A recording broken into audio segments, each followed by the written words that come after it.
जिवंत देवा धन्यवाद देते की माझी साक्ष अशी आहे की 27 मेला माझा ॲक्सिडेंट झाला होता आणि म्हणजे प्रभूने म्हणजे इतकं सहाय्य केलं ना की मला त्या व्यक्तीने उडवलं ना तेव्हा मी इथून तिथं जाऊन पडली आणि और फिर ना त्याने मग इथून उडवलं आणि तिथे एकदम लांब जाऊन फेकलं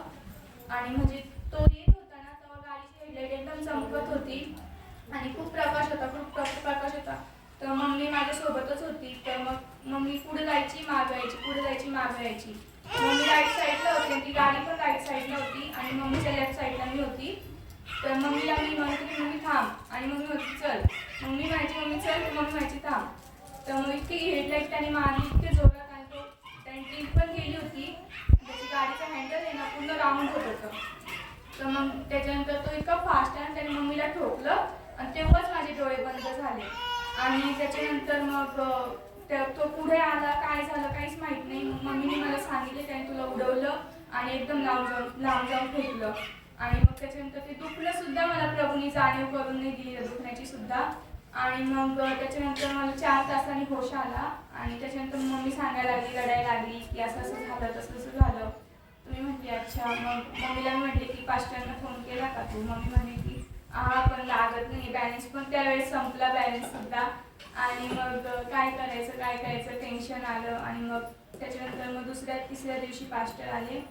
आणि मग पास्टरने प्रेयर केली म्हणजे डॉक्टर आले की बोलले की हड्डी कुठली लेफ्ट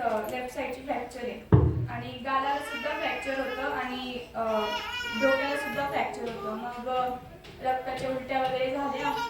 मग डॉक्टर बोलले की हात फ्रॅक्चर आहे तिचा आणि डोक्याचं सिटी स्कॅन वगैरे पण केलं सगळं फ्रॅक्चर होतं गुडघ्याला म्हणजे पुरी लेफ्ट साईड बँड झाली मग मम्मी म्हटली की नाही ना असं म्हणजे डॉक्टर ऑपरेशन वगैरे कसं काय मग डॉक्टर बोलले की तोंडाची सर्जरी करावं लागेल मग मम्मी टेन्शनमध्ये आली मग पास्टर आले प्रेयर केली मग जेव्हा हाताचा एक्सरे काढला पास्टर गेल्यानंतर एक्सरे आला आणि मग त्याच्यामध्ये सगळं नॉर्मल होतं क्रॅक होतं ना ते जॉईंट होऊन गेलं आणि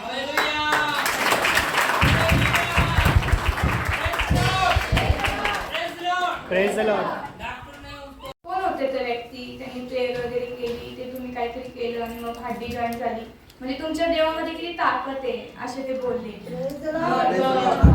मग ना मम्मी म्हणजे रडायला लागली आणि म्हणायला लागली ते आमचे पास्टर होते आणि म्हणजे आमचे दुसरे देव होते ते मग त्याच्यानंतर मग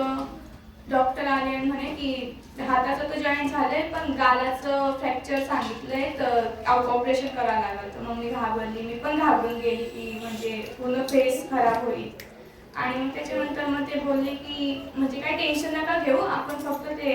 कट वगैरे करू ते दिसणार पण नाही म्हणे पण मम्मी म्हणली नाही मी प्रेयर करल तुम्ही मला थोडं टाइम द्या मला प्रेयर करू द्या आणि मग त्याच्यानंतर बघू प्रेयर वगैरे केली मग डॉक्टर बोलले की ठीक आहे मोठे डॉक्टर आले ते बोलले काही गरज नाही ऑपरेशनची जर गरज वाटली तर सांगू आम्ही पण काही गरज नाही पडली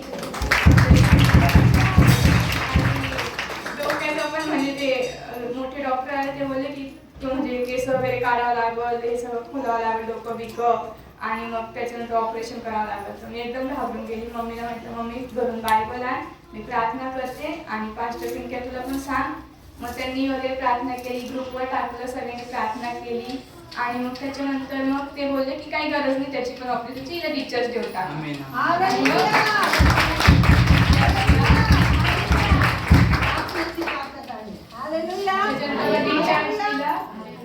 डिस्चार्ज दिल्यानंतर मी घरी आल्यानंतर मग प्रार्थना स्तुती वगैरे केली